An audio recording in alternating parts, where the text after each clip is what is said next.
اذان دے دیں.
چونکہ باہر بہت زیادہ سردی ہے اور بہت بڑی تعداد احباب کی باہر جمعہ ادا کرتی ہے، آج وہ کوشش کر رہے ہیں اندر آنے کی، اس لیے آپ لوگ جو آگے ہیں وہ سڑک کے آگے اور آگے ہو جائیں. تو ہاں، بیچ میں فاصلے ختم کر دیں. تو اس دائرے کے جس میں یہ ٹیلی ویژن کے سامان پڑے ہیں، کیمرے وغیرہ سب ہیں، اس کو چھوڑ کر بیچ میں سب خلا بھر دیں اور آگے آ جائیں. آپ بھی پیچھے آگے ہو جائیں، یہ جگہ خالی پڑی ہے بیچ میں، اس طرح بھی آ جائیں. باہر آواز دے دیں، کوئی اور لوگ جتنے دوست تشریف لا سکتے ہیں آ جائیں بے شک. اور آگے آپ بھی آگے ہوں، یہ دیکھیں بیچ میں خلا رکھا ہوا ہے. ہاں، اس کی ضرورت ہے اس جگہ کی ان کو گھومنے کے لیے. آپ کے لیے وہ کافی ہے پلہ رستہ. ٹھیک ہے، بس اس کو نہ دھکا لگے ٹیلی ویژن کو، اس سے بچ کے رہیں، اس کو بچا کے رکھیں. اور آگے آ سکتے ہیں، ادھر سے ادھر ہے جگہ آگے.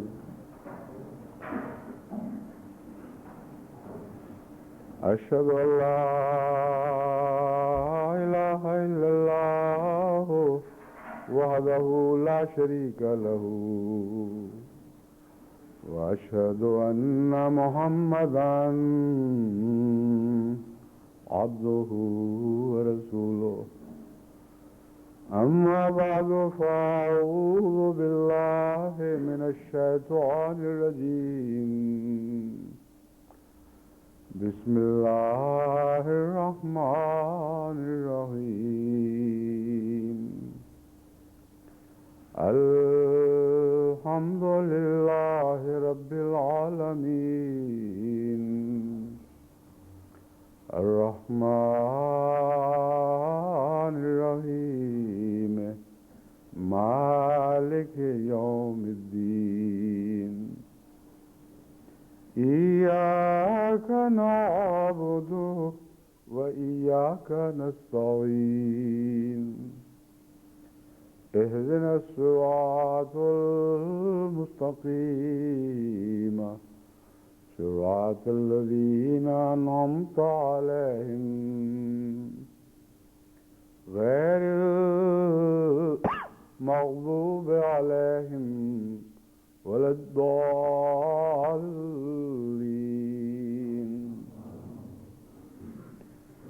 الحمدللہ کہ 1994 کا سال بہت سی برکتیں جماعت کے لیے لے کے آیا اور بہت سی دائمی برکتیں پیچھے چھوڑ کر جانے والا ہے۔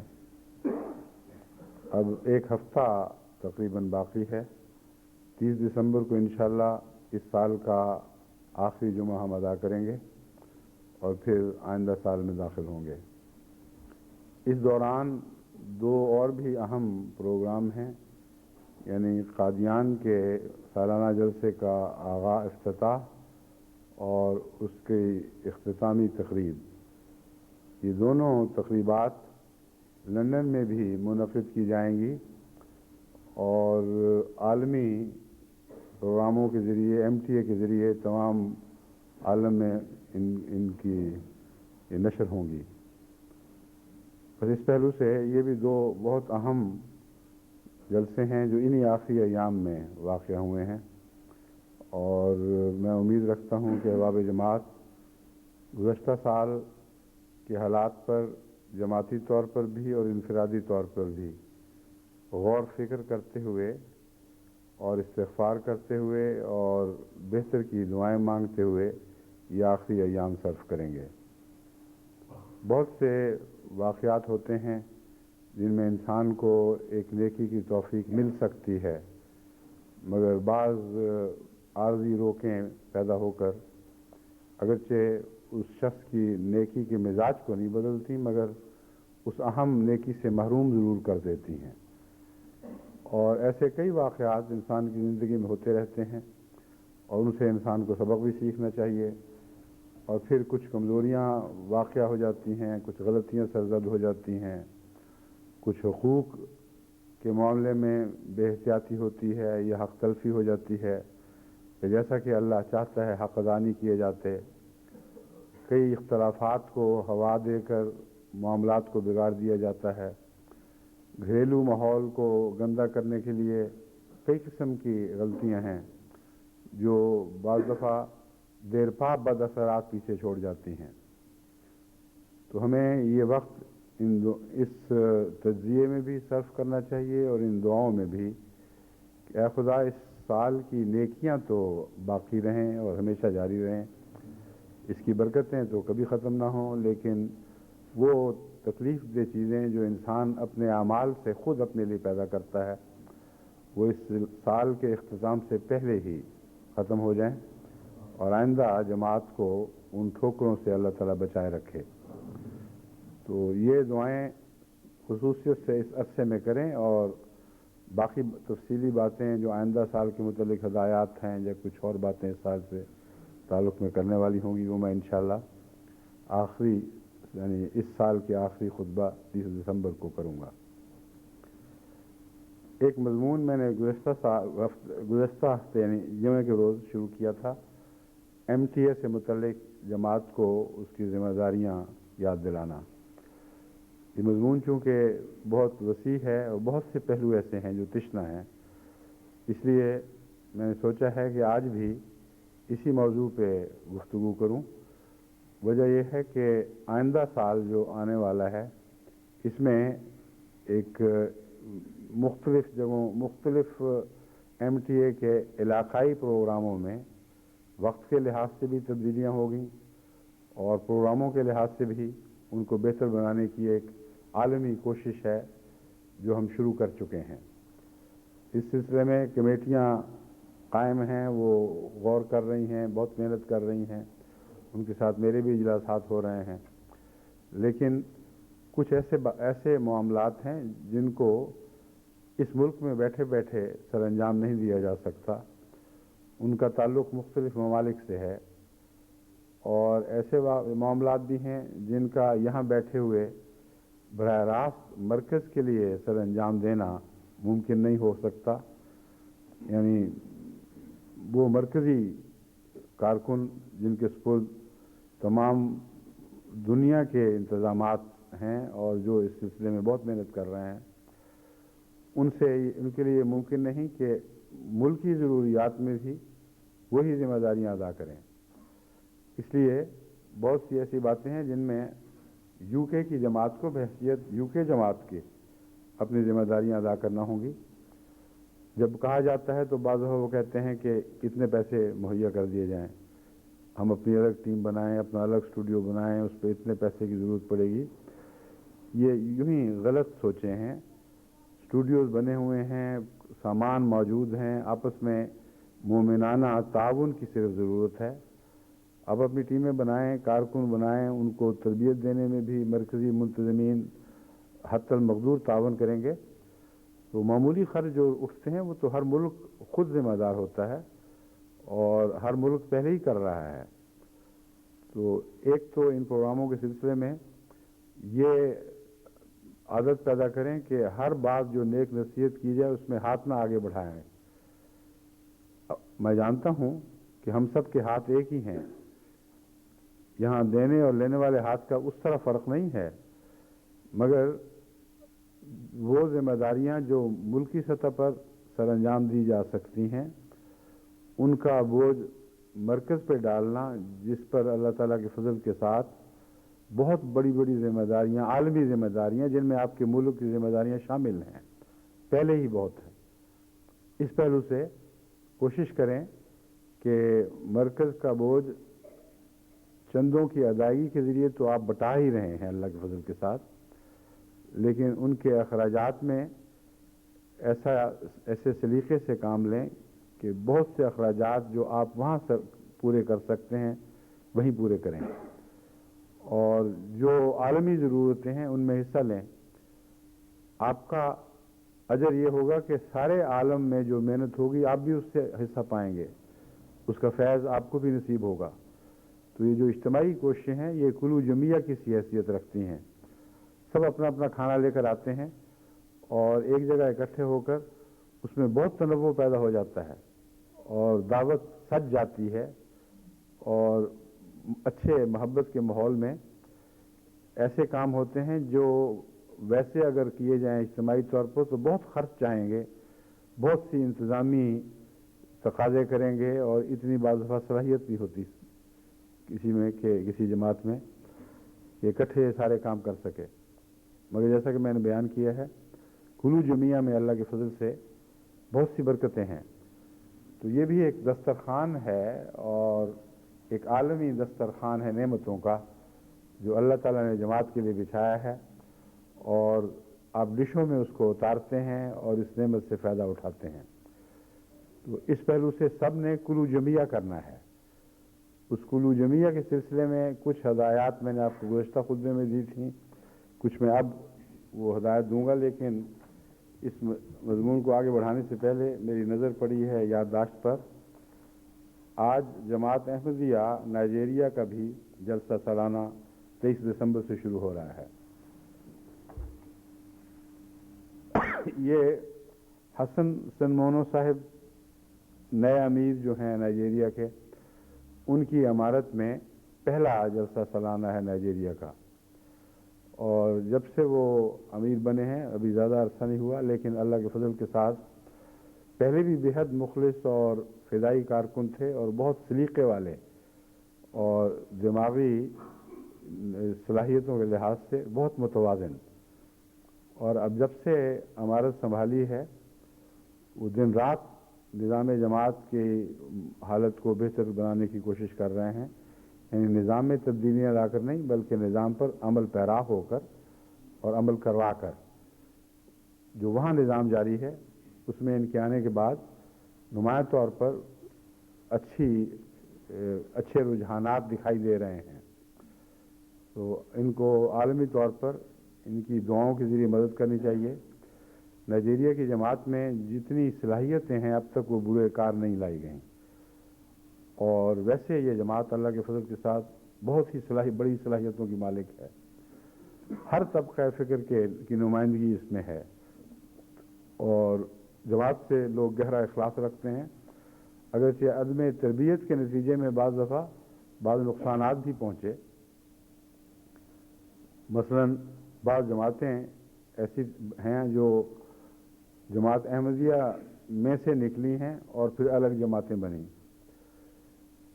لیکن ان کے جہاں تک مسیح موعود علیہ الصلوۃ والسلام سے ان کی وفاداری کا تعلق ہے، وہ یہ حال ہے کہ الگ ہونے کے باوجود جو انتظامی مسائل کی وجہ سے الگ ہوئی تھیں، اپنی لا علمی کہ کسی موقع پر کیا کرنا چاہیے، بدقسمتی سے اس وقت ان کو براہ راست خلیفہ وقت کی نگرانی حاصل نہیں تھی، واسطے بیچ میں تھے، اس لیے نہ صحیح صورتحال خلیفہ وقت تک پہنچتی تھی، نہ خلیفہ وقت کا منشا ان کو پوری طرح روشن کیا جا رہا تھا، وہ الگ ہو گئیں، لیکن حضرت مسیح علیہ السلام سے وفا کا تعلق قائم رکھا، آپ کے تمام عقائد پر ایمان لاتی رہیں، اور یہ بھی نہیں کہ لاہوریوں کی طرح کوئی نیا عقیدہ گھڑ لیا ہو، صرف انتظامی علیحدگی ہوئی ہے، اور اس سے ان کو بھی نقصان پہنچا اور جماعت کو بھی نقصان پہنچا۔ لیکن جب میں نائجیریا گیا تھا تو ایسی جگہوں پہ گیا ہوں، ان کے جو بھی اس وقت امیر تھے انہوں نے بڑے اصرار سے دعوت دی، اور اللہ تعالیٰ کے فضل کے ساتھ سب کو میں نے حضرت مسیح علیہ السلام کے تعلق میں اور آپ کے ایمان میں پوری طرح مستعد پایا۔ تو یہ صلاحیتیں ہیں، یہ میں صلاحیتوں میں گنوا رہا ہوں، اگرچہ مثال دے رہا ہوں ایک نقصان کی، لیکن میں بتانا چاہتا ہوں کہ اتنے بڑے نقصان کے باوجود ان کا احمدیت سے وفا کرنا بتاتا ہے کہ جو کچھ کر رہے ہیں سوچ سمجھ کے کر رہے ہیں، احمدیت کو قبول کرتے ہیں تو پورے شرح صدر کے ساتھ قبول کرتے ہیں، اور پھر کسی قسم کے ابتلا ان کو احمدیت کے دائرے سے باہر نہیں پھینک سکتے۔ تو یہ لوگ خاص دعاؤں کے محتاج ہیں۔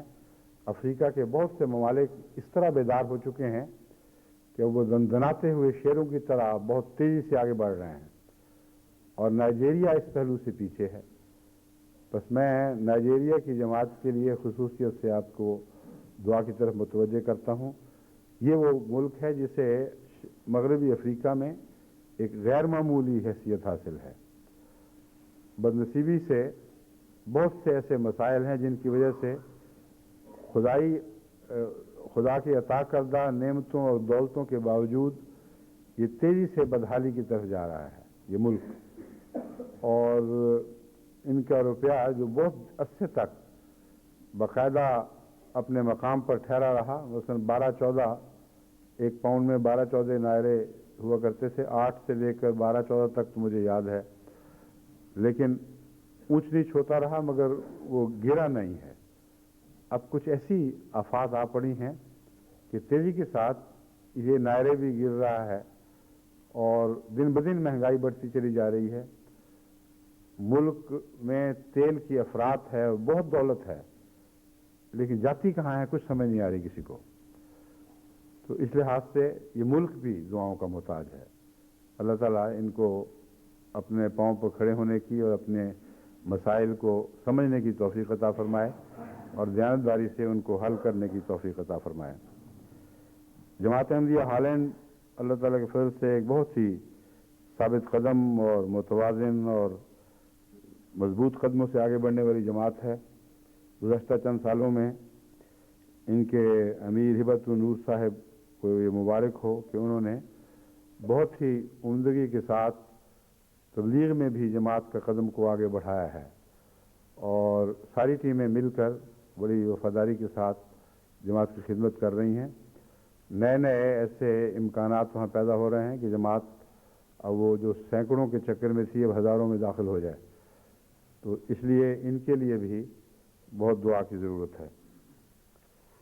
واقعہ شہادت آپ نے سن لیا ہے، اس کے متعلق میں سردست صرف اتنا کہوں گا کہ سندھ میں اس دور میں جو 1984 کے بعد شروع ہوا ہے، انفرادی طور پر احمدیوں کو شہید کرنے کے جو واقعات ہیں یہ مسلسل منظم سازش کے نتیجے میں ہیں۔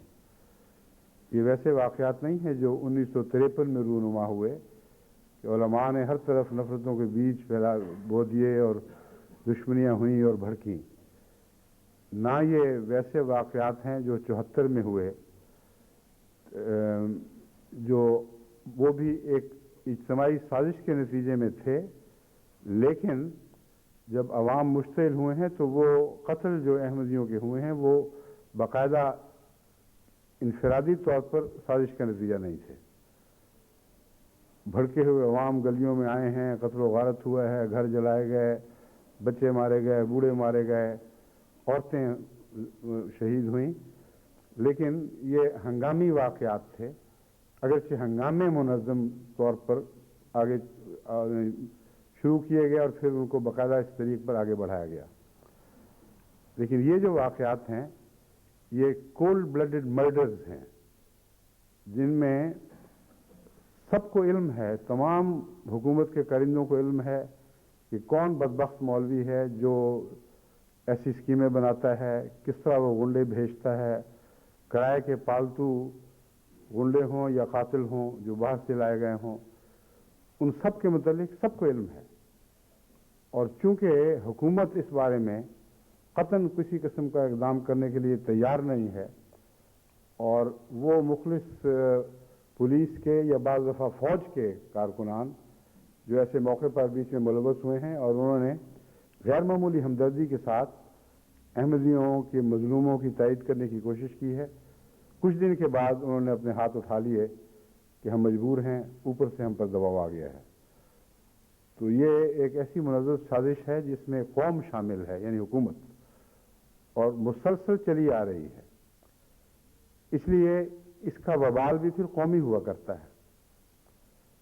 اور سندھ میں جو آفتیں نازل ہوئی ہیں بے شمار اور ہوتی چلی جا رہی ہیں، اور زندگی کی حرمت اٹھ گئی ہے، انسانیت کی حرمت اٹھ گئی ہے، بچے بوڑھوں عورتوں میں فرق باقی نہیں رہا، ایک قیامت برپا ہے اور ساری قوم دہائی دے رہی ہے اور اس کا کچھ نہیں بن رہا. یہ نتیجہ ہوا کرتا ہے ایک مسلسل منظم طور پر معصوموں کے اوپر ظلم کرنے کا، اور ظلم کے خلاف اگر دل میں کراہت بھی پیدا ہوتی ہے تو چونکہ قومی طور پر ایک منظم سازش ہوتی ہے، اس لیے کسی کو ضرورت نہیں ہوتی کہ اس آواز کو بلند کرے یا کسی طرح بھی اس کی مدد کرے. جتنے قتل ہوئے ہیں ان سب کے قاتلوں کا سب کو علم ہے، لیکن کوئی کارروائی نہیں ہوئی. اور یہی وجہ ہے کہ یہ ایسے قاتل بڑے مزے سے پھرتے ہیں، دندناتے پھرتے ہیں، اور چونکہ ان کو علم ہے کہ جماعت احمدیہ کی پالیسی تو نہیں کہنا چاہیے، جماعت احمدیہ کو تعلیم یہ ہے، اور خدا کی ہر تعلیم کی کاربند جماعت ہے کہ جہاں ایک ملک میں منظم قانون جاری ہے تمہیں قانون اپنے ہاتھ میں لینے کی اجازت نہیں ہے. اس لیے جماعت احمدیہ اس معاملے میں بالکل مجبور اور بے کس بیٹھی ہے، لیکن ہمارا خدا مجبور اور بے کس نہیں ہے، اور وہ بہتر جانتا ہے کہ کیوں اور کب تک ان لوگوں کو اس طرح چھٹی ملے گی. چھٹی اس قسم کی تو نہیں ہے جیسے عام طور پر خیال ہے کہ قاتل یعنی مجرم پوری طرح اپنے جرم کی پاداش سے الگ رہیں اور ان پر کوئی سزا وارد نہ ہو. یہ چونکہ قومی جرم ہے اس لیے قومی سزا تو ہمارے سامنے اتر رہی ہے آسمان سے اور زمین سے بھی اگل رہی ہے، لیکن پیشتر اس کے کہ وہ وقت آئے جب کہ نوح کی قوم کی سزا کی طرح آسمان سے بھی سزائیں برسی تھیں اور زمین سے بھی اس زور اور شدت کے ساتھ پھوٹی تھیں کہ ساری قوم ان سزاؤں میں غرق ہو گئی تھی. میں ساری قوم سے اپیل کرتا ہوں کہ ان حالات کو سمجھیں اور غور کریں. جو بدبخت قاتل اور ان کے سرغنے ہیں ان کو پکڑیں، اور حکومت کو یہ واضح طور پر ان سب کو بتا دینا چاہیے کہ آج کے بعد ہم اس خباثت کو برداشت نہیں کریں گے. اگر حکومت ایسا کرے اور اپنے کارندوں ہی کو یہ پیغام دے دے تو ناممکن ہے کہ اگلا قتل ہو سکے، کیونکہ وہ سارے لوگ نظر میں ہیں اور پتہ ہے سب کو کون لوگ ہیں، اس لیے وہ پھر پکڑ سے بچ نہیں سکتے. تو اتنی بات میں عرض کروں گا. جہاں تک شہید کا تعلق ہے، اس کے خاندان کا تعلق ہے، میں نے پہلے بھی بارہا عرض کیا ہے کہ یہ عظیم سعادتیں ہیں جن کے ساتھ کچھ کانٹے بھی لگے ہوتے ہیں. کانٹوں کے دکھ تو کچھ عرصے کے بعد منجمل ہو کر ختم ہو جائیں گے، یعنی زخم منجمل ہوں گے تو دکھ دور ہو جائیں گے، لیکن یہ سعادتیں ہمیشہ ہمیشہ کی سعادتیں ہیں، اور سندھ پر بھی احمدیت کے حق میں یہ رحمتوں کی بارشیں بن کے برسیں گی، اور ساری دنیا میں بھی جماعت ان سے استفادہ کرے گی۔ تو شہادت کا مضمون بڑا ہی مشکل مضمون ہے جس کا بیان کرنا۔ حضرت صلی اللہ علیہ وآلہ وسلم کا جو عظیم حوصلہ تھا وہی علاج ہے، مگر وہ حوصلہ سب کو نصیب نہیں ہوتا۔ اس لیے دعا کرنی چاہیے کہ اللہ ہمیں اس حوصلے سے ملتا جلتا کچھ حوصلہ عطا کرے، تاکہ جانتے ہوئے کہ خدا کی تقدیر کے تابع ہو رہا ہے اور اس کے پس پردہ بہت عظیم رحمتیں چھپی ہوئی ہیں جن کو بارہا ہم دیکھ بھی چکے ہیں، پھر بھی ہمیں جب کانٹے چبھتے ہیں تو بعض دفعہ حوصلہ جواب دینے لگتا ہے۔ تو دعا مانگنی چاہیے کہ اللہ جماعت کے حوصلے کو بھی وسعت عطا فرمائے اور جماعت کے صبر کو استقامت بخشے۔ اب ٹیلی ویژن سے متعلق جو میں نے آپ سے گزارش کی تھی، اس کے متعلق کچھ نوٹس میں نے آنے سے پہلے چند منٹ میں لکھے تھے تاکہ کوئی بات رہ نہ جائے، مگر ڈر ہے کہ رہ جائے گی کیونکہ بہت سا وقت تو تمہیدی باتوں میں خرچ ہو چکا ہے۔ پہلی بات تو یہ ہے کہ عالمی طور پر جتنی جو توقعات تھی کہ جماعتیں بڑے بڑے معمول خصوصیت سے پروگرام بنانے میں مدد کریں گے، وہ ابھی تک توقعات پوری نہیں ہوئیں۔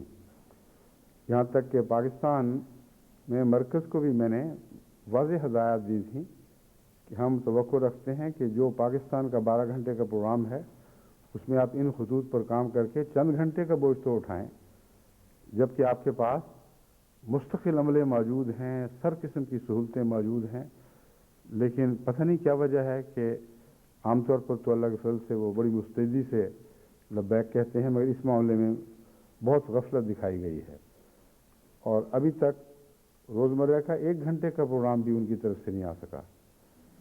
ہفتے میں بھی 1 گھنٹے کا آ جائے تو ہم غنیمت سمجھتے ہیں، اور یہ سارا بوجھ جو ہے یہ اللہ تعالیٰ کے فضل سے یہاں کے جسوال برادران نے کہ ایک حصہ کا بوجھ اٹھایا ہوا ہے، اور باقی ہمارے انگلستان کے خاص طور پر لندن کے مخلص نوجوان جو یا طالب علم ہیں یا اپنا کوئی کام کر رہے ہیں، انہوں نے رفیق حیات صاحب کی قیادت میں یہ بوجھ اٹھایا ہوا ہے۔ کچھ بچیاں ہیں وہ بھی اسکول کی عمر سے لے کر کالج کی عمر، اور پھر گھر کے کام کاج کرنے والی خواتین، اور بڑی وفاداری کے ساتھ، ہمت کے ساتھ، بڑی محنت کے ساتھ یہ عظیم ذمہ داری سر انجام دے رہے ہیں، لیکن جو ملتا ہے وہ صرف یہ کہ فلاں نقص رہ گیا، فلاں نقص رہ گیا، فلاں نقص رہ گیا، اور اس کا بھی کوئی حرج نہیں، اس میں بعض دفعہ صحیح طور پر متوجہ کیا جاتا ہے، لیکن یہ کوئی نہیں بتاتا کہ ہم نقص دور کر کے تمہیں دکھاتے ہیں کہ ایسے نقص دور کیا جاتا ہے۔ وہ آوازیں دے رہا ہوں میں، اور ابھی تک اس کا کوئی جواب نہیں آ رہا۔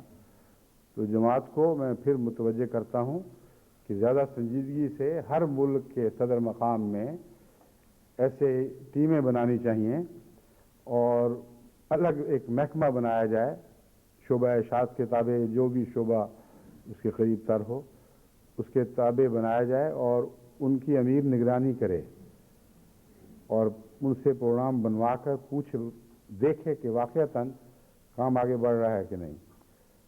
اب اس پروگرام کے نہ ہونے کی وجہ سے جو جنوری میں ہمارا نیا پروگرام چلنا تھا وہ کم سے کم 1 ہفتہ اس میں تاخیر کرنی پڑی ہے، کیونکہ جس قسم کی تعاون کی ضرورت تھی وہ ابھی حاصل نہیں ہو سکا۔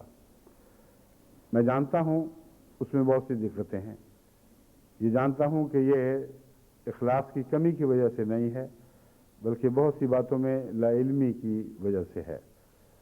اول تو توقعات بہت اونچی کر دی جاتی ہیں، حالانکہ بارہا میں کہہ چکا ہوں کہ معیار اونچا کرنے کی کوشش اچھی سی بات ہے، لیکن ہونا نہ ہونے سے بہرحال بہتر ہے۔ اس لیے ہاتھ توڑ کے بیٹھ جائیں، اور یہ کہ ہمارے پاس اعلیٰ مشینیں نہیں ہیں، ہم نے ابھی تک ٹریننگ حاصل نہیں کی، ہمارے پاس اچھے لکھنے والے نہیں ہیں، اور وہ قیمتی سامان نہیں ہیں جن کے ساتھ یہ بات ٹیلی ویژن کے پروگرام سجتے ہیں، یہ باتیں درست نہیں ہیں، یہ سوچیں ہی غلط ہیں۔ جو توفیق ہے اس کے مطابق کچھ بنائیں، اور اتنا بنائیں کہ اس میں سے ہم پھر یہاں چن کر نئے پروگرام بنا سکتے ہوں. لیکن جو پروگرام جرمنی میں بننے ہیں یا ناروے میں بننے ہیں یا جاپان میں بننے ہیں یا پاکستان کے مختلف حصوں میں، ہندوستان یا افریقہ میں، وہ تو وہیں بن سکتے ہیں، یہاں تو نہیں بن سکتے. اور وہ جو وجہ اس کی ہے میں بتاتا ہوں. مثلا ہمیں جو مرکزی تعلیمی پروگرام ہے وہ تو بہرحال جاری رکھنے ہوں گے، اس کا بڑا بوجھ یہیں رہے گا، کیونکہ وہ مجبوری یہ ہے کہ مجھے اپنی نگرانی میں وہ کرنے پڑیں گے. اور جب تک وہ ایک مکمل کورس کی شکل اختیار نہ کر چکے ہوں، اس وقت تک ان کا لازماً یہاں میری نگرانی میں بننا اور جاری رہنا ایسا امر ہے کہ ہم اس کو نظر انداز نہیں کر سکتے. لیکن ان کے علاوہ جو پروگرام ہیں ان میں بہت سے ایسے ہیں جو یہاں بن ہی نہیں سکتے. نہ ہمارے پاس ذرائع ہیں، نہ ملکی حالات ایسے ہیں. اب جو جرمن زبان کے پروگرام وہ جرمنی میں ہی بنیں گے، جو فرانسیسی یا اسپینش یا نارویجن پروگرام ہے وہ وہیں بن سکتے ہیں. اس لیے ہم چاہیں بھی تو وہ بوجھ نہیں اٹھا سکتے. اس کے علاوہ ملکی حالات ہیں. میں اب مثالیں دیتا ہوں آپ کو کہ سب سے پہلے ملک کے متعلق پروگرام ہیں. ملک کا آغاز کیسے ہوا، کیسے وہ ملک بنا، کب تک اس کی تاریخ ممتد ہے، قدرتی وسائل کیا ہیں، وہاں کی آبادی کیسی ہے، کیا کتنی ہے، اور طرز بود و باش کیا ہے، طبی عادات اور مزاج اور روایتی طور پر قوم کے کیا انداز ہیں. یہ ایک پروگرام کی کڑی ہے جو ہر ملک میں بن سکتی ہے. اور اس کو اس طرح نہیں بنانا کہ تقریر شروع ہو جائے. بہت سے پروگرام بنانے کے لیے کہا تو باقاعدہ میزیں ہوئیں، اس کے اوپر کپڑا بچھایا گیا، پھر ٹوپیاں پہن کے سارے آ گئے، پھر وہاں باقاعدہ جلسے کی شکل بنی، ہوئے اعلانات ہوئے. یہ پروگرام نہیں ہے جو یہاں چلیں گے. جب جلسہ ہو رہا ہو تو وہی ہوگا جیسے ہو رہا ہے، اس میں کسی تبدیلی کی ضرورت نہیں، جیسے ہو رہا ہے ویسا ہی ہوگا. لیکن جلسوں کو دکا ہی نہیں گیا. کافی جلسے ہو چکے ہیں اور ہوتے رہیں گے انشاءاللہ. جب ہم جلسہ دیکھنا چاہتے ہیں تو جلسے کا مزاج قائم کر کے جلسہ دیکھتے ہیں. جب تنوع کا پروگرام دیکھیں اور وہاں جلسہ شروع ہو جائے، یا مشاعرہ دیکھ رہے ہیں تو وہاں جلسہ شروع ہو جائے تو طبیعت اس سے گھبراتی ہے. جلسوں کے حوصلے بھی ہیں، دلچسپیاں بھی ہیں جماعت میں، لیکن ہر چیز کا جلسہ ہی بنا دیں یہ تو ہاسٹل کے کھانے والی بات ہو جائے گی. وہاں مرغا پکے یا دال یا گوبھی، مزہ سب کا ایک ہی ہوتا تھا. تو تنوع کی بات میں کر رہا ہوں، مزے بدلیں اور جس قسم کا پروگرام ہے ویسی اس میں صورت پیدا کریں. اب ملک کے پروگرام ہیں، اس میں مختلف ممالک کے نظارے دکھانے چاہیے، مختلف لوگوں کو ان کی انٹرویو لینے چاہیے. ایک شخص ہے جو عمومی تقریر کرتا ہے پس منظر سے. مثلا ایک ملک کا عمومی تعارف کراتا ہے کہ فلاں زمانے میں اس ملک کا آغاز ہوا، اس طرح اس میں تبدیلیاں پیدا ہوئیں، ایسی ایسی قومیں حملہ آور ہوئیں اور ان کے نتائج میں کیا نکلے. یہ ایک پروگرام کی ایک کڑی ہے جو بہت ہی دلچسپ ہے. اب میں تفصیل تو وقت چونکہ کم ہے میں نہیں بیان کر سکتا، لیکن ذہن میں میرے اس کو بڑھا کر پھیلا کر اور مختلف شکلیں دینے کا پروگرام موجود ہے. پھر دوسرا پہلو ہے جغرافیائی. قوم کا اس کا جغرافیہ کیا ہے. جغرافیہ میں مختلف خوبصورت جو نظارے ہیں، جھیلیں ہیں، دریا ہیں، وہ سارے آئیں گے. اور اس کے علاوہ معدنیات ہیں. اور پھر جغرافیہ پہ یہ گفتگو بھی آ سکتی ہے جو تاریخی جغرافیہ سے تعلق رکھتی ہے کہ اس کا جغرافیہ بدلتا رہا ہے. کسی زمانے میں اس کا یہ جغرافیہ تھا، آج اس کا یہ جغرافیہ ہے. حدود اربع تبدیل ہوا ہے تو کیوں ہوا ہے. اور پھر قومیں کون کون سی آباد ہیں، ان قوموں کی تعریف کیا ہے، ان کے مزاج، ان کی بولنے کی طرز، ان کی گفتگو کیا صرف تلفظ کا اختلاف رکھتی ہے یا زبانوں کا بھی اختلاف. انگلستان کے حوالے سے آئرلینڈ کا ایک تعارف ہے، آئرش قوم کا تعارف ہے. وہ یو کے اندر داخل کر کے جو شمالی آئرلینڈ ہے اس کو بیان کیا جا سکتا ہے، ویلز ہے، اسکاٹ لینڈ ہے، پھر ان کی روایات. یہ درست ہے کہ آپ گانے اور نغمے وغیرہ اور میوزک وغیرہ کے قائل نہیں، مگر وہ جو خاص وقت رات کو مارچ پریڈ کرتے ہیں شام کو قلعہ میں، اور وہ خاص قسم کی ان کی اسکرٹس ہوتی ہیں پہنی جو مرد بھی پہنتے ہیں، تو وہ اسکاٹش کلچر ہے. اس کے اوپر سے ایک سرسری نظر ڈال کر لوگوں کو بتانا کہ یہ ہوتا ہے، قطعاً اس میں کوئی مذاکرہ نہیں. سارا دن دوسرے پروگرام آپ دیکھتے رہتے ہیں، کیا کیا دیکھتے رہتے ہیں وہاں. ہم ویسے تو نہیں بن سکتے، مگر جو ایک قومی حالت ہے جو بد اخلاقی کا مظہر نہیں بلکہ روایات سے تعلق رکھتی ہے، اس پر ایک اچٹتی نظر ڈال لینا کوئی گناہ نہیں ہے. اور ایم ٹی اے اتنے حصے کو اسی طریق پر پیش کرے کہ یہ یہاں کے حقائق ہیں.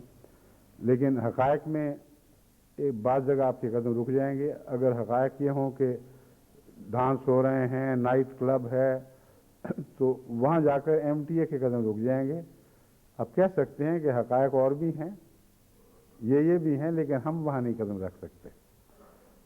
تو عقل کے ساتھ اگر اس پروگرام بنائیں تو مذہبی حدود کو قائم رکھتے ہوئے بھی معاشرے کی تصویریں اور تہذیب اور تمدن کی تصویریں کھینچی جا سکتی ہیں، اور پھر وہاں کی انڈسٹری، وہاں کی اقتصادیات، تجارتیں کہاں کہاں سے ہو رہی ہیں، کتنے بڑے بڑے تجارتی مرکز ہیں. اب تجارت کی بات کریں گے تو بہت سے ایسی باتیں بھی آپ ملک کے حوالے سے بیان کریں گے جس سے سننے والے دنیا کے مختلف تاجر کئی قسم کے ارادے باندھ لیں گے. ان کو پہلے خیال بھی نہیں آیا ہوگا کہ ہم اس معاملے میں بھی اللہ تعالیٰ کے فضل کے ساتھ حصہ لے کر اپنی اقتصادی حالت کو بہتر بنا سکتے ہیں. مگر یہ پروگرام ان کے ذہن میں نئی نئی لہریں پیدا کریں گے، نئی کھڑکیاں کھولیں گے سوچ کی.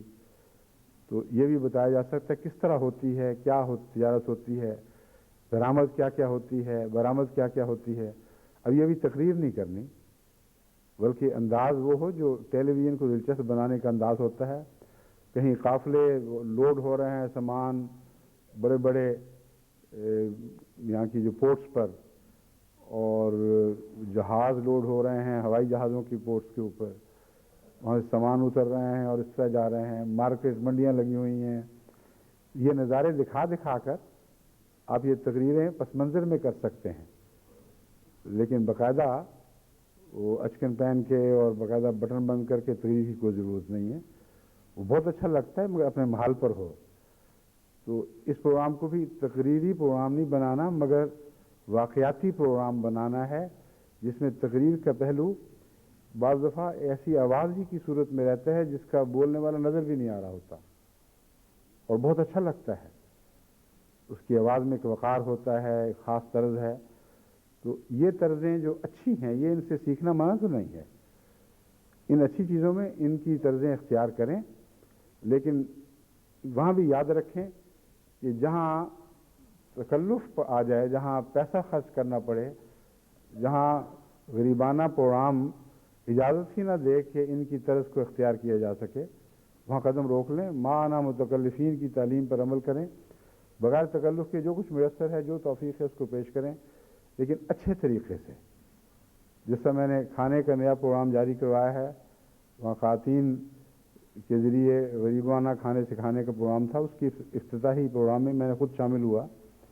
میں نے بتایا کہ ہم یہ نہیں کہتے کہ آپ لوگ تکلف کر کے اپنی توفیق سے بڑھ کر کھائیں، لیکن یہ کہتے ہیں کہ آپ کی توفیق میں جو کچھ ہے اس میں اللہ کے شکر کا حق اس طرح بھی ادا کریں کہ ایسے اچھے طریقے پر کھائیں کہ آپ کو لطف آ رہا ہو اور آپ کا ذوق خدا کے شکریہ ادا کر رہا ہو. ورنہ بھونڈا گھر ہو تو وہاں مرغا پکے یا مچھلی پکے، ہر چیز ایسی بےہودہ ہو جاتی ہے کہ ایک لقمہ بھی نہیں کھایا جاتا وہاں. تو سلیقے کی بات میں کر رہا ہوں، روپے پیسے کے نچھاور کرنے کی بات نہیں کر رہا. سلیقے کے اندر رہتے ہوئے آپ اپنے پروگراموں کو بہت دلچسپ بنا سکتے ہیں، بلکہ دوسروں کے لیے نمونے بن سکتے ہیں.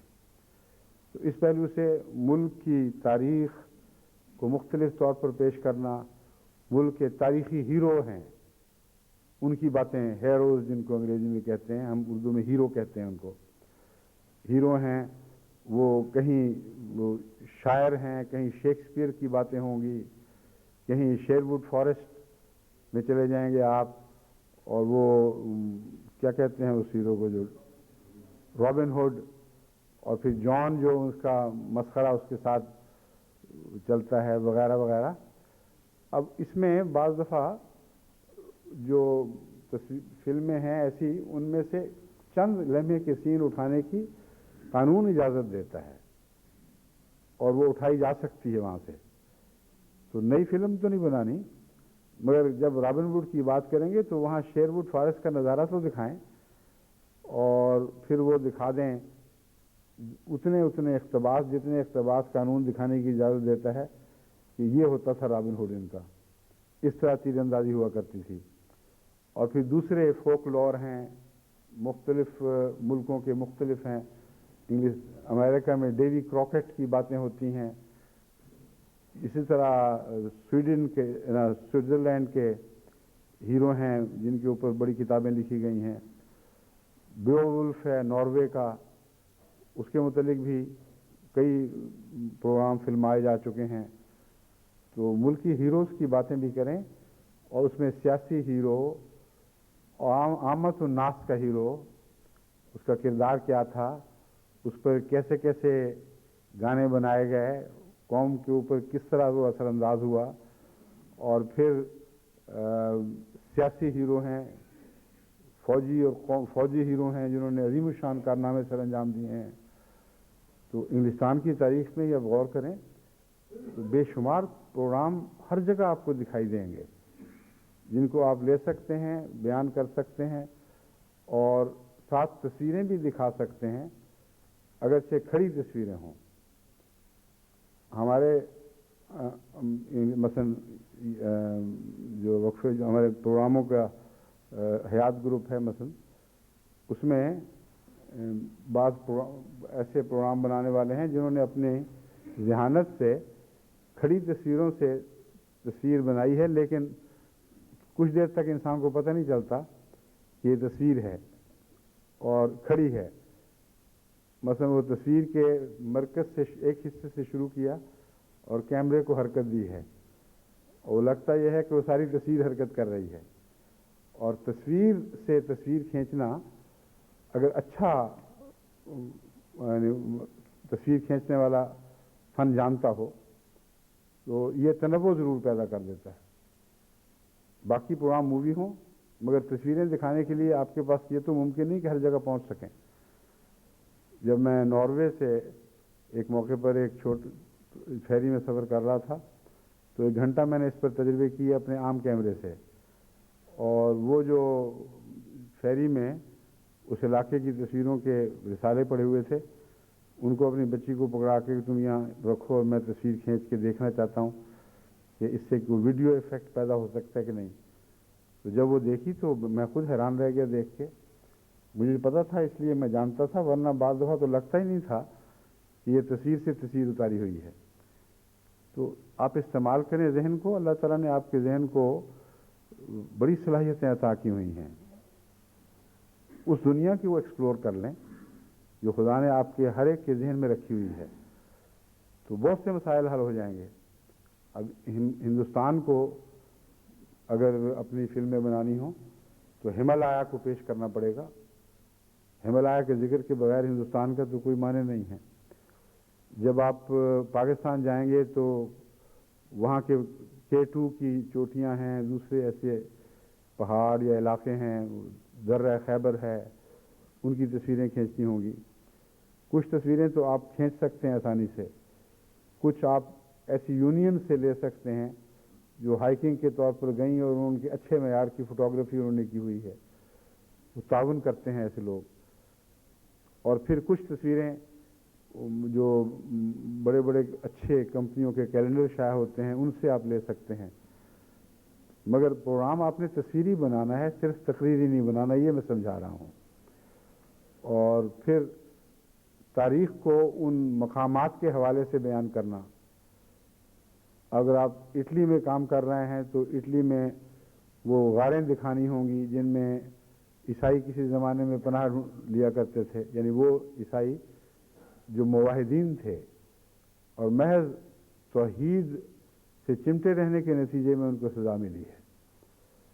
اس پہلو سے جو آج پاکستان سے جماعت احمدیہ میں ہو رہا ہے، یہ حضرت مسیح موعود علیہ السلام کی صداقت کی ایک اور دلیل ہے۔ توحید ہی کی وجہ سے سب دکھ ہیں۔ لا الہ الا اللہ کا کلمہ ہے جو احمدی کی زبان سے ان کو تکلیف دیتا ہے، اور اس پر یہ طرح طرح کی سزائیں دیتے اور طرح طرح کے جتن کرتے ہیں کہ کسی طرح احمدی اس کلمے سے اپنا تعلق توڑ لیں۔ تو اس قسم کے پروگرام جب ہوں گے تو پھر وہ بھی دکھانے ہوں گے۔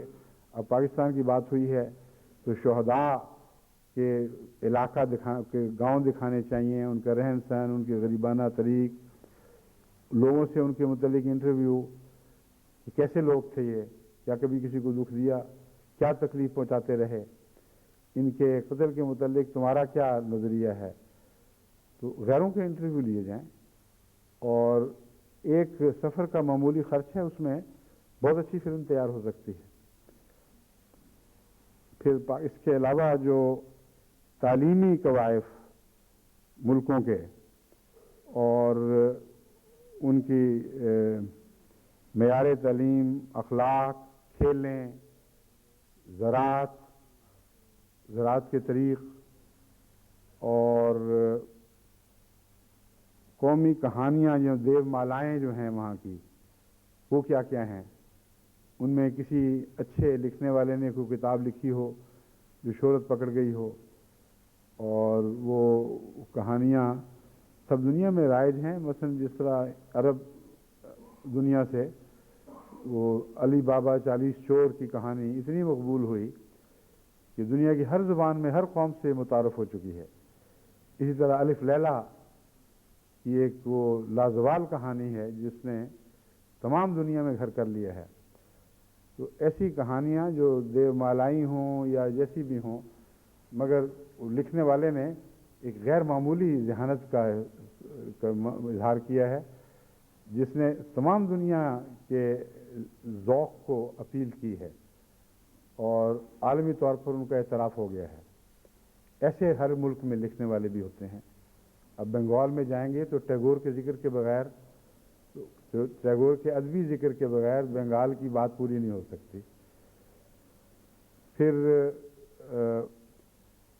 قربانی کرنے والوں کے لحاظ سے جماعت احمدیہ کے دائرے میں خاندانوں نے جو قربانیاں دی ہیں، احمدیت وہاں کب آئی، اور ملکوں کے لحاظ سے اسلام نہ وہاں، اگر عیسائیت ہے تو عیسائیت وہاں کب آئی تھی، کس ذریعے سے آئی تھی۔ اب اہل یورپ اگر اس تاریخ کا کھوج لگائیں تو خود ان میں سے بھی اکثر کو تعجب ہوگا کہ اکثر صورتوں میں تلوار کے ساتھ آئی ہے، اور عیسائیت کے ساتھ جبر کی تاریخ ایسی باندھی گئی ہے کہ غیروں ہی کے معاملے میں نہیں، خود اپنے معاملوں میں عیسائیت نے اتنے جبر گوا رکھے ہیں اور اتنے مظالم کیے ہیں کہ ان کو تاریخ کے صفحوں میں دبائے بیٹھے ہیں اور اسلام پر حملے کرتے ہیں۔ تو حملے کی نیت سے نہیں، حقائق کے طور پر ان لوگوں کو سمجھانے کے لیے کہ چھاچھ بولے تو بولے، چھلنی کیا بولے، تمہیں کیا حق ہے اسلام پر حملے کرنے کا، جبکہ تمہارا اپنا یہ حال ہے۔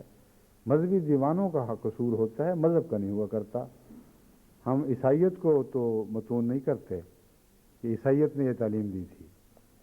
جن ظالموں نے عیسائیت کا حلیہ بگاڑا ان پر افسوس کرتے ہیں۔ تو تمہیں کیا حق ہے کہ ان ظالموں کو جو تمہارے ہاں بھی بہت زیادہ کثرت سے پیدا ہوئے، جب وہ کسی حلیے میں اسلام میں سر اٹھاتے ہیں تو ان کی ذمہ داری اسلام پر ڈال دیتے ہو۔ جو منہ کالا انہوں نے اپنا کیا ہے ان کی سیاہی اسلام کے منہ پہ پھیرنے لگ جاتے ہو۔ اب اس کو مستقل مضمون تو نہیں بنایا جا سکتا، لیکن جہاں جہاں یہ جھلکیاں ہیں وہاں اس سے ملتا جلتا تاثر آ سکتا ہے اور اچھے طریق پر آ سکتا ہے، تاکہ کوئی یہ نہ سمجھے غلطی سے کہ ہم ان کے داغ کھول رہے ہیں، بلکہ ایک چلتی ہوئی تاریخ کا حصہ ہے، اسے سبق لے رہے ہیں۔ پھر قرآن کریم نے بار بار ان جگہوں کا ذکر فرمایا ہے جو قوموں کے لیے عبرت کا نشان ہیں. ان عبرت کی جگہوں کی تلاش اور ان سے تعلق والی واقعات کو اجاگر کرنا. اور ہر قوم میں ایسی عبرت گاہیں موجود ہیں. جہاں کوئی قوم کسی عروج کے بعد زوال پہ پہنچی ہے اور اس کے پیچھے کوئی ایسی داستان ضرور ہے جس میں اس نے خدا تعالیٰ کی توحید سے منہ موڑا ہے اور شرک میں مبتلا ہوئی ہے اور پھر اس پر یہ سزا وارد ہوئی ہے. قرآن کریم نے اس مضمون کی طرف اشارہ کرتے ہوئے فرمایا ہے کہ سیرو فی الارض، دنیا میں سیر کرو اور دیکھو مکذبین کی اور ان لوگوں کی کیسی عاقبت تھی. اور ساتھ یہ فرما دیا وہ اکثر ہوں مشرکین من المشرکین، یا الفاظ شاید مختلف ہوں لیکن ان میں سے اکثر مشرک تھے. یہ مضمون ہے جو مضمون کے لحاظ سے بیان نے یہی بیان فرمایا ہے. تو معلوم یہ ہوگا کہ دنیا کی تاریخ میں اکثر جگہ جہاں بھی آپ کو عبرت گاہیں دکھائی دیں گی اس سے پیچھے ایک شرک کی تاریخ ہوگی اور وہ لوگ جو دفن ہوئے وہ ضرور مشرک ہوں گے. بس پوپی آئی ہو، پومپے ہو، یا جو بھی اس کو کہیں، یا دوسری ایسے عبرت کے مقام جہاں بڑی بڑی قومیں اپنے عروج کے بعد زیر زمین دفن ہو گئیں، ان کی تاریخ جب یہ نکالتے ہیں تو شرک کے نشانات وہاں ملتے ہیں. اب لاڑکانے ہی میں جو پرانی تہذیب دفن ہے، کیا نام ہے اس کا، موہنجو داڑو، موت کی ڈھیری یا موت کا ٹیلا، وہاں سے بھی شرک کے آثار نکل رہے ہیں. اور ان آثار کو دیکھ کر یہ مغربی محققین یہ نتیجہ نکالتے ہیں کہ اس زمانے میں شرک ہی شرک تھا اور تھا ہی کچھ نہیں.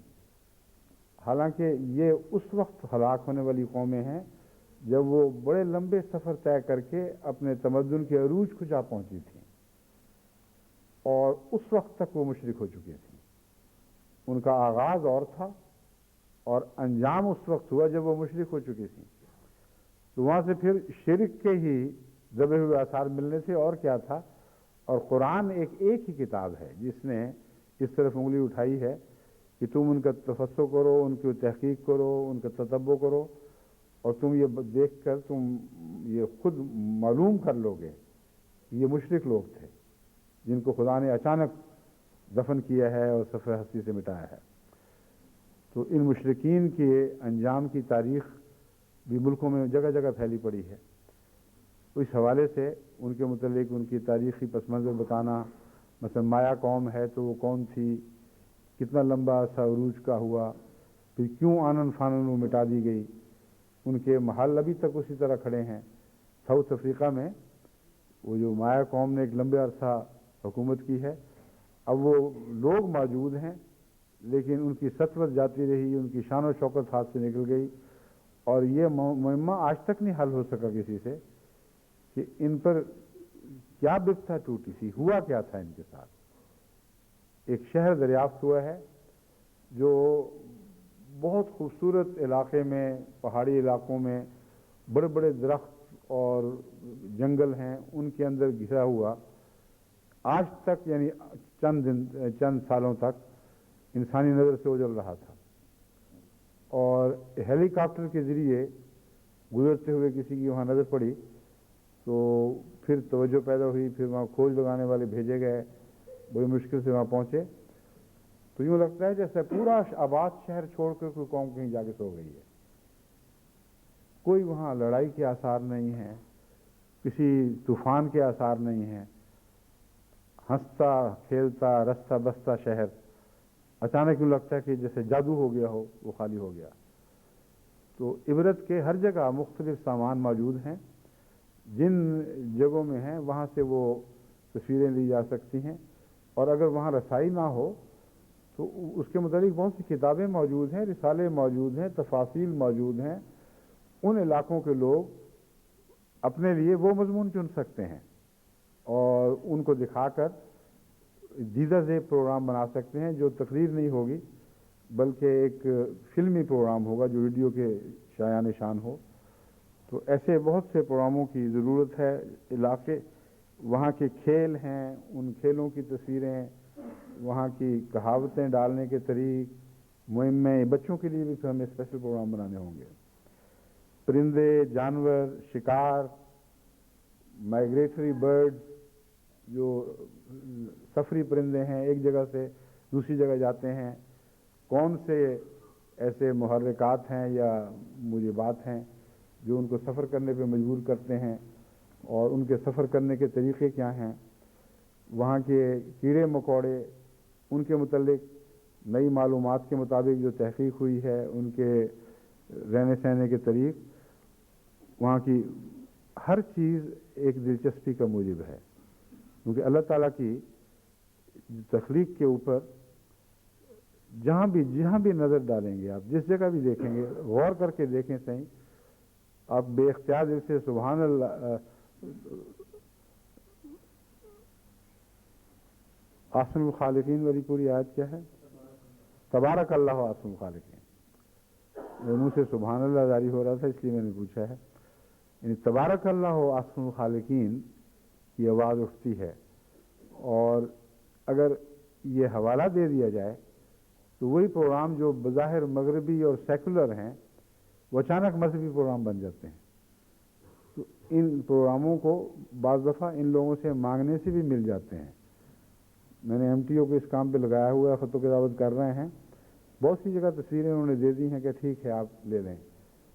بعض جگہ ہم نے ان سے اجازت مانگی کہ آپ نے کہیں زیادہ ننگ دکھا دیا، ہم برداشت نہیں کر سکتے، ایم ٹی اے میں تو باہر مناسب نہیں ہے.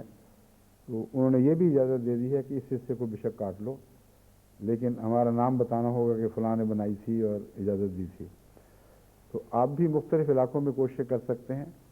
اب جرمن تہذیب، جرمن تمدن، اس کی تاریخ، اس کی ترقی، تنزل، جغرافیائی تبدیلیاں، عادات، مزاج، شمال جنوب میں فرق، قوموں کے اعتبار سے خواہ ایک ہی قوم ہو، ان کے علاقائی روایات کے لحاظ سے ان کے مزاج بدل جاتے ہیں. جرمنی میں خصوصیت سے یہ بات قابل غور ہے. تو ان سب پروگراموں میں آپ اگر دلچسپی لیں تو کچھ وقت ضرور لگے گا، میں صبر سے چند مہینے اور بھی انتظار کروں گا، لیکن توقع رکھتا ہوں کہ جب یہ آنے شروع ہو جائیں تو پھر اس کثرت سے آئیں گے کہ ہمارے ہاں یہ جو شکایت پیدا ہو رہی ہے کہ ایک ہی طرح کی باتیں ہو رہی ہیں، اس کا ازالہ ہو جائے گا. بنیادی پروگرام تو بہرحال تعلیم و تربیت کا ہے.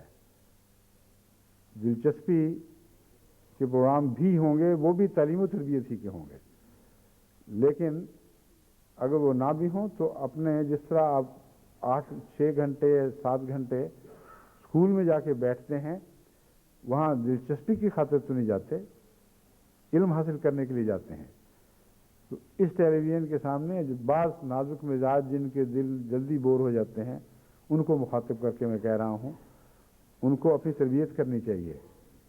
یہ انتہائی ضروری دینی تربیت کے پروگرام ہیں، علمی تربیت کے پروگرام ہیں، اور آپ کے دماغ کو روشن کریں گے، آپ کے دماغ کو نئی وسعتیں دیں گے.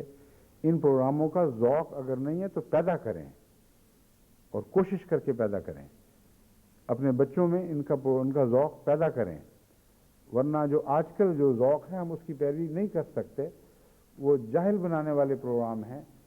بچوں کا ذوق اب اس طرف منتقل ہو رہا ہے سارے مغرب میں کہ فرضی آدمی سپر مین ہے، کوئی سپر بیٹ بنی ہوئی ہے، کوئی سپر سپائڈر بن گیا ہے، کوئی مکڑا سپر ہے، کوئی چمگادڑ سپر ہے، اور فرضی کہانیاں ایسا پاگل کر رہی ہیں بچوں کو کہ ہوش ہی نہیں رہی. ان کو دماغوں کے دائرے ہی مختلف ہو گئے ہیں، انسانی دائرے سے ہٹ کر ایسی جگہ وہ دائرے ممتد ہو رہے ہیں جہاں حقیقت کا وجود ہی کوئی نہیں ہے.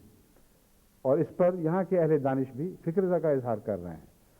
وہ کہتے ہیں ہمارا تعلیمی معیار گرنے کی بڑی وجہ ٹیلی ویژن ہے. اور باتیں سوچ رہے ہو، خام خواہ نظام بدلنے کی باتیں کر رہے ہو، یہ ٹیلی ویژن کو ٹھیک کرو پہلے. ہمارے بچوں کو یہ ٹیلی ویژن کے پروگرام پاگل بنا رہے ہیں. پھر ایک محقق نے یہاں جائزہ لیا، اس نے کہا کہ پڑھنے کی عادت ہی نہیں بچوں میں رہی، اور وہ جو پڑھنے سے انسان کو علم حاصل ہوتا ہے، کتابوں کا شوق، کتابوں کے بغیر انسان سو نہ سکے، یہ ایسی اچھی روایات تھیں ہماری یعنی انسان کی کہ جن کو ٹیلی ویژن نے آ کے برباد کر دیا ہے. ٹیلی ویژن کے فائدے جیسا کہ میں نے بیان کیے ضرور ہیں، اور ہم ان فائدوں کے حد تک رہیں گے انشاءاللہ، اور بھرپور فائدہ حاصل کریں گے. لیکن جو نقصانات کے پہلو ہیں ان سے بچنا ضروری ہے. اس لیے کسی کو نہ بھی دلچسپی پیدا ہو تو کوشش کر کے ان پروگراموں میں حصہ لے.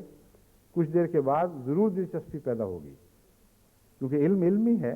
یہ کوئی فرضی کہانی تو نہیں کہ آئی اور چلی گئی اور کچھ دیر کے لیے ہیجان پیدا کر گئی. علم کا جو لطف ہے وہ دائمی ہو جاتا ہے. وہ اپنے پیچھے جو زمین چھوڑ کے جاتا ہے وہ زرخیز زمین ہوتی ہے. سیلاب اچھے تو نہیں لگتے، لیکن جب سیلاب آتے ہیں تو اپنے پیچھے ایک دائمی اچھی زرخیز مٹی ضرور چھوڑ جاتے ہیں. تو سیلاب ہی سمجھ لیں اس کو، لیکن یہ مٹی ضرور چھوڑے گا. وہ زرخیز مٹی چھوڑے گا جہاں آپ کے خیالات پاکیزہ رنگ میں نشو و نما پائیں گے، جہاں آپ کے اندر نئی عظمتیں پیدا ہوں گی، آپ کو نئی وسعتیں عطا ہوں گی. تو اللہ کرے ہمیں یہ ذمہ داریاں ادا کرنے کی توفیق ملے اور جماعت پوری طرح استفادہ کرے.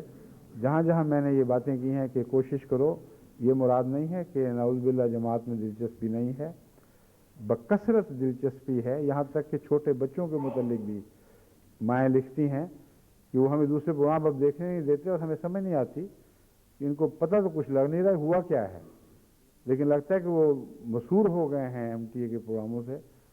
ہر وقت یہی شور ہوتا ہے کہ ہم یہی پروگرام لگائیں گے. اس لیے میں نے جو ذکر کیا تھا اس لیے کہ کہیں شاذ کے طور پر ایک آدھ خط یہ بھی مل جاتا ہے. اور میں نے سوچا کہ بہت سارے اور بھی ہوں گے جو لکھنے میں شرم محسوس کرتے ہوں، تو ان کی آواز کو بھی میں سب تک پہنچا دوں اور ان کو مطمئن کرنے کی بھی کوشش کروں. اللہ کرے کہ ہمارے پروگرام دن بہ دن بہتر ہوتے چلے جائیں اور نیا سال پچھلے سال سے بہت بہتر طلوع ہو اور بہت بہتر حالت میں غروب ہو، اور اس کی تکلیفیں بھی تھوڑی اور عارضی ہوں اور اس سال کی برکتیں بھی ہمیشہ رہنے والی دائمی ہوں. السلام علیکم.